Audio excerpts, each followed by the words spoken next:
یہ مضمون احادیث میں آیا ہے. دیکھیں قرآن میں اور احادیث صحیحہ میں جو یاجوج ماجوج اور اس دیوار کا ہمیں ملتا ہے نا، میں صرف اس کو آپ کے سامنے بیان کروں گا. باقی اس بارے میں ڈیٹیل میں آپ جائیں گے تو بہت کچھ آپ کو انٹرنیٹ پہ بھی مل جائے گا. لیکن جتنی بات اس قرآن سے اور صحیح احادیث سے یاجوج ماجوج کے بارے میں ثابت ہوتی ہے، میں صرف اس کو آپ کے سامنے ابھی پیش کر رہا ہوں. پہلا عقیدہ تو یہ ثابت ہوتا ہے کہ یاجوج ماجوج ایک قوم ہے، انسان ہے، وہ کوئی انسانوں کے علاوہ کوئی الگ مخلوق نہیں ہے، لیکن ہیں بڑے فسادی.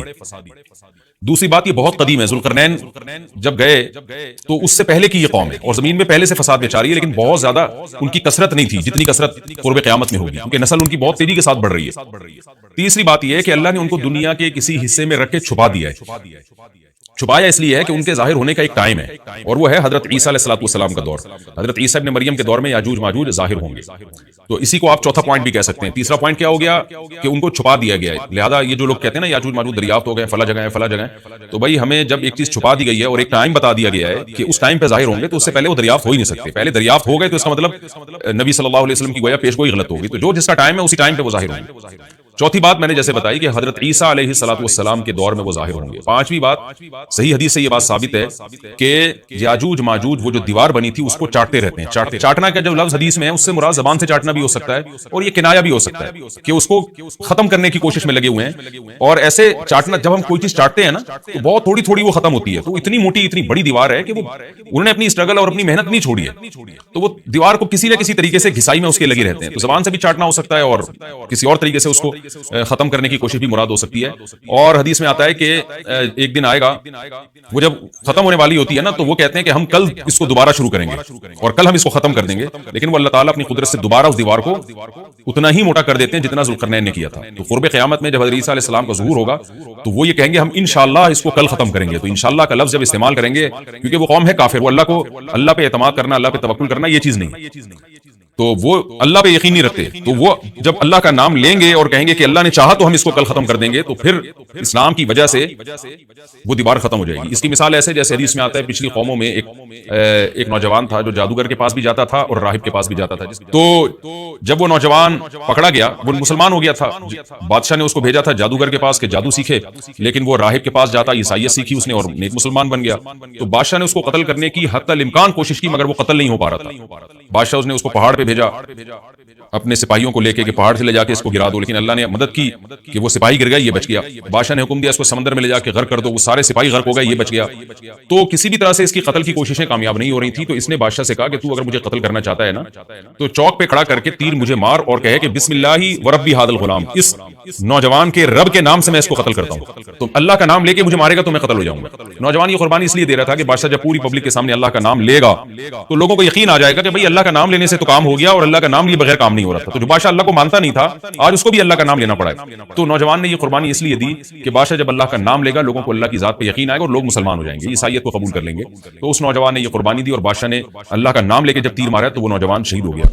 تو اس سے پتہ چلتا ہے کہ کافر بھی بعض دفعہ جب اللہ کا نام لیتا ہے نا تو اس کو دنیاوی فائدہ ہو جاتا ہے. تو یاجوج ماجوج بھی تنگ آ کر پھر اللہ کا نام لیں گے اور کہیں گے اللہ نے چاہا تو ہم اس دیوار کو کل ختم کر دیں گے. یہ 5 پوائنٹ ہو گئے. چھٹا پوائنٹ یہ کہ حضرت عیسیٰ ہی کے دور میں یہ کسی وبا کے ذریعے ہلاک ہو جائیں گے. حضرت عیسیٰ علیہ السلام اتنے زیادہ ہوں گے کہ ان سے لڑنا ممکن نہیں ہوگا، جیسے کہ قرآن میں بھی آ رہا ہے وَتَرَكْنَا بَعْضَهُمْ يَوْمَئِذٍ يَمُوجُ فِي بَعْضٍ، ہم ان میں سے بعض کو بعض کے اندر گھسا دیں گے. اتنی کثرت سے ایک دوسرے میں، آبادی کی کثرت بہت ہوگی ان کی، گھسے ہوئے ہوں گے ایک دوسرے میں جیسے چیونٹی اور مکوڑے ہوتے ہیں. تو ان سے لڑنا ممکن نہیں ہوگا. تو حضرت عیسیٰ علیہ السلام لوگوں کو لے کے کوہ طور پہ چلے جائیں گے اور باقی مسلمان وہ اپنے اپنے گھروں کے اندر بند ہو جائیں گے، اور پھر اللہ کی طرف سے ایک وبا آئے گی اور اس وبا میں یہ سارے کے سارے ہلاک ہو جائیں گے.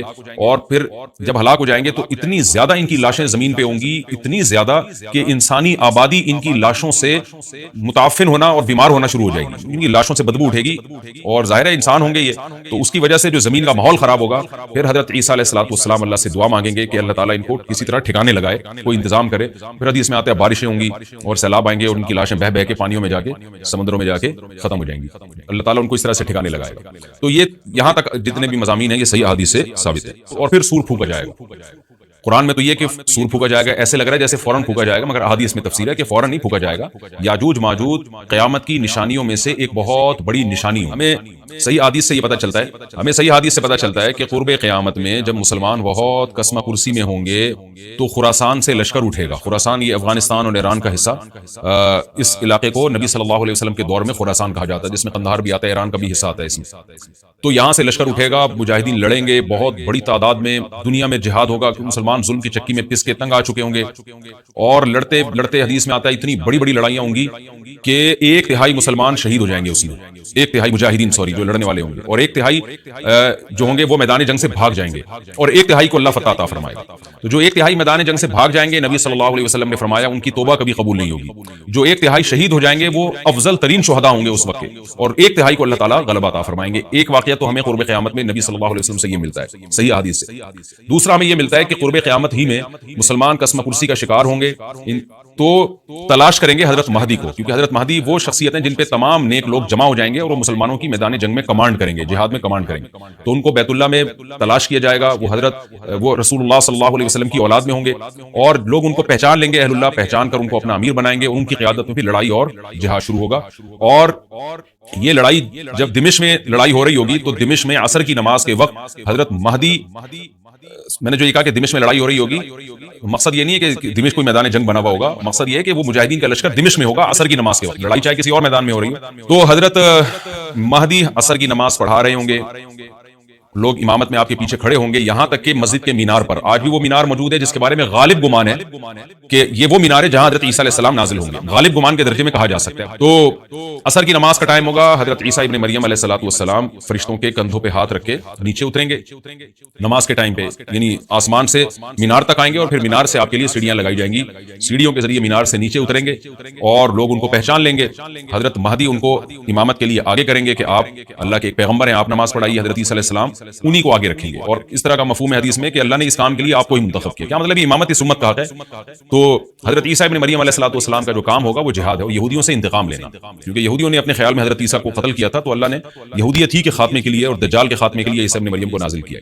حضرت مہدی سے پہلے ہی دجال ظاہر ہو چکا ہوگا، دجال کے بارے میں حدیث میں آتا ہے کہ ہر پیغمبر نے اپنی امت کو دجال کے فتنے سے ڈرایا ہے۔ اچھا، یہ دجال ایک ایسی شخصیت ہے جس کا یہودی انتظار ہم سے زیادہ کر رہے ہیں، کیونکہ یہودی اس کو اپنے لیے نجات دہندہ سمجھتے ہیں، جبکہ حدیث میں آتا ہے کہ دجال کانا ہوگا اور اس کا خدائی کا دعویٰ ہوگا، اس کے پاس کچھ ایسی طاقتیں ہوں گی کہ مردے کو زندہ کر دے، زندہ کو مار دے، ایک طرف اس کے باغ ہوگا، ایک طرف اس کی آگ ہوگی، جو اس پر ایمان لائے گا اس کو باغ میں داخل کرے گا، اور جو اس پر ایمان نہیں لائے گا اس کو آگ میں داخل کرے گا۔ اور رسول اللہ صلی اللہ علیہ وسلم نے فرمایا اس کی جو آگ ہے حقیقت میں وہ جنت کا باغ ہوگا، اور اس کا جو باغ ہے حقیقت میں وہ جہنم کی آگ ہوگی۔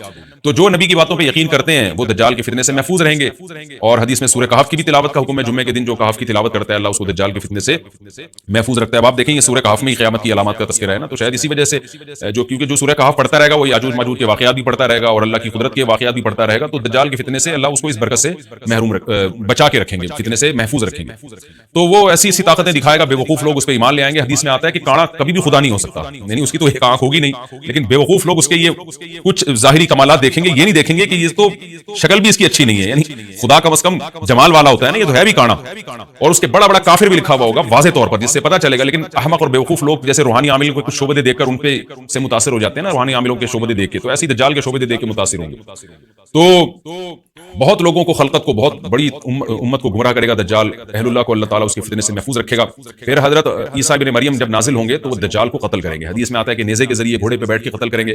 علماء نے اس حدیث کا دو مطلب بیان کیے ہیں کہ یا تو اس کا مطلب یہی ہے کہ واقعی گھوڑے پہ بیٹھیں گے، نیزہ استعمال کریں گے، اور زمین جو ہے وہ اتنی پہلے اس سے جنگیں ہو چکی ہوں گی کہ لوگ دوبارہ تلواروں گھوڑوں کی طرف آ جائیں گے۔ اس بات کا امکان ہے، ہر ملک ایٹمی طاقت بن چکا ہے، تو اگر یہ ایٹم بم سارے ملک آپس میں چلا دیں تو ہم دوبارہ گدے گھوڑوں والی زندگی پر آ جائیں گے، ٹیکنالوجی ساری تباہ برباد ہو جائے گی، انسان کی ترقی۔ تو اس بات کا بھی امکان ہے کہ کوئی اس سے پہلے ہو سکتا ہے کوئی ایسی جنگ عظیم ہو کہ انسانیت دوبارہ پہاڑ پتھروں کے دور میں آ جائے۔ لیکن ظاہر یہ معلوم ہوتا ہے کہ رسول اللہ صلی اللہ علیہ وسلم نے جو کلام کیا ہے، ظاہر ہے اس دور کے لحاظ سے جو لوگوں کے جہاں تک جو لوگوں کی مینٹل اپروچ ہے وہاں تک، تو نبی صلی اللہ علیہ وسلم میزائل یا اور ٹینکوں کا تذکرہ کرتے تو کیا سمجھ میں آتا ہے؟ تو گھوڑے سے مراد ہے جو اس زمانے کا گھوڑا ہوگا، اور نیزے سے مراد ہے اس زمانے کا جو اسلحہ ہوگا، کیونکہ نیزہ نبی کے دور کا ایک مناسب اسلحہ تھا اور گھوڑا نبی کے دور کی میدان جنگ کی ایک مناسب سواری تھی. تو اس سے یہ بھی پتہ چلتا ہے کہ ہو سکتا ہے عیسیٰ ابن مریم نیزے کے بجائے کلاشنکوف کا استعمال کر لیں. تو یعنی وہ نیزہ جو ہے وہ اس کلاشنکوف کی جو بھی اسلحہ اس وقت حضرت عیسیٰ ابن مریم استعمال کریں گے اس کی تعبیر ہے. اس کا بھی پورا امکان ہے. تو ہمیں بہرحال اتنا ایمان ہمارے لیے ضروری ہے کہ دجال کو قتل کرنے والی جو ذات ہے جو شخصیت ہے وہ عیسیٰ ابن مریم علیہ الصلوۃ والسلام. تو حضرت عیسیٰ کے ذریعے اللہ تعالیٰ دجال کو قتل کریں گے اور حضرت عیسیٰ کی قیادت میں زبردست جہاد ہوگا. حدیث میں آتا ہے کہ عیسیٰ ابن مریم اس دنیا کو امن سے بھر دیں گے. اتنا امن ہو جائے گا اور اتنی مالی فراوانی ہوگی, اتنی مالی, کیونکہ دنیا میں مال بہت ہے, ڈسٹریبیوشن صحیح نہیں ہے. جو تقسیم ہے نا مال کی وہ ظالمانہ ہے, جس کی وجہ سے غریب غریب سے غریب تر ہے, امیر امیر سے امیر تر. حضرت عیسیٰ ابن مریم ایسا نظام قائم کریں گے کہ جس سے مال کی صحیح تقسیم اور لوگ اٹھیں گے, زکات کا مستحق تلاش کریں گے اور لوگوں کو زکات کا مستحق نظر نہیں آئے گا. غریب تلاش کرنا مشکل ہو جائے گا. یعنی ایک آدمی, حدیث کا مفہوم ہے کہ زکات لے کے گھومتا رہے گا اور اس کو کوئی غریب نہیں ملے گا. اتنی مالی فراوانی ہو جائے گی. پھر ترمذی کی روایت میں آتا ہے کہ اللہ کی طرف سے برکتیں ایسی نازل ہوں گی کہ بڑے بڑے انار پیدا ہوں گے, بڑے بڑے انگور پیدا ہوں گے, زمین اپنی برکتیں کھول دے گی. اور حضرت عیسیٰ علیہ السلام خنزیر کو بھی دنیا سے ختم کر دیں گے, خنزیر کی نسل کو ختم کر دیا جائے گا. وَيَضَعُ الْجِزْيَةَ, اور جزیہ کا نظام ختم. اما الاسلام و اما السیف, یا تو تلوار یا اسلام, اس کے علاوہ نہیں. تو نبی صلی اللہ علیہ وسلم کو اللہ نے جس مقصد کے لیے دنیا میں بھیجا تھا اس مقصد کی جو تکمیل ہے وہ عیسیٰ ابن مریم کے ذریعے. باقی اس میں حکمتیں کیا ہیں اس پر میرے الگ سے بیانات موجود ہیں کہ اللہ نے حضرت عیسیٰ ابن مریم کا انتخاب کیوں کیا اس کام کی تکمیل کے لیے, اسی امت میں کوئی کیوں منتخب نہیں کر لیا, یا یہ کہ پیغمبر صلی اللہ علیہ وسلم ہی کے ذریعے پوری دنیا میں اسلام کو غالب کر دیا جاتا. اس میں کیا حکمتیں ہیں اس پر میرے الگ سے بیانات موجود ہیں. ابھی تو میں کوشش کرتا ہوں کہ تفسیر سے میں جو ٹو دا پوائنٹ بات ہے اس سے یہاں اس لیکچر میں نہ ہٹے. تو اسی وقت حضرت عیسیٰ ابن مریم اس کو یاجوج ماجوج کو قتل کریں گے اور دنیا انصاف سے بھر جائے گی. اور اللہ تعالیٰ نے جو پیغمبروں کو دنیا میں بھیجا تھا اس کا مقصد کیفیت اور کمیت دونوں لحاظ سے حاصل ہو جائے گا. اس کے بعد پھر آہستہ آہستہ دنیا میں زوال شروع ہوگا, اور پھر جب پوری دنیا کے لوگ زوال کا شکار ہوتے ہوتے کفر کی طرف جائیں گے, گناہوں کی طرف. اور حدیث میں آتا ہے جب تک ایک شخص بھی اللہ کا نام لینے والا ہوگا اس دنیا پر قیامت نہیں آئے گی, یہاں تک کہ آخری شخص دنیا سے اٹھے گا جو اللہ کا نام لیا کرتا تھا. اس کے بعد اللہ تعالیٰ سور پھونکیں گے, جبریل کو حکم دیں گے سور پھونکنے کا, اور اس دنیا کو تباہ و برباد کر دیا جائے گا.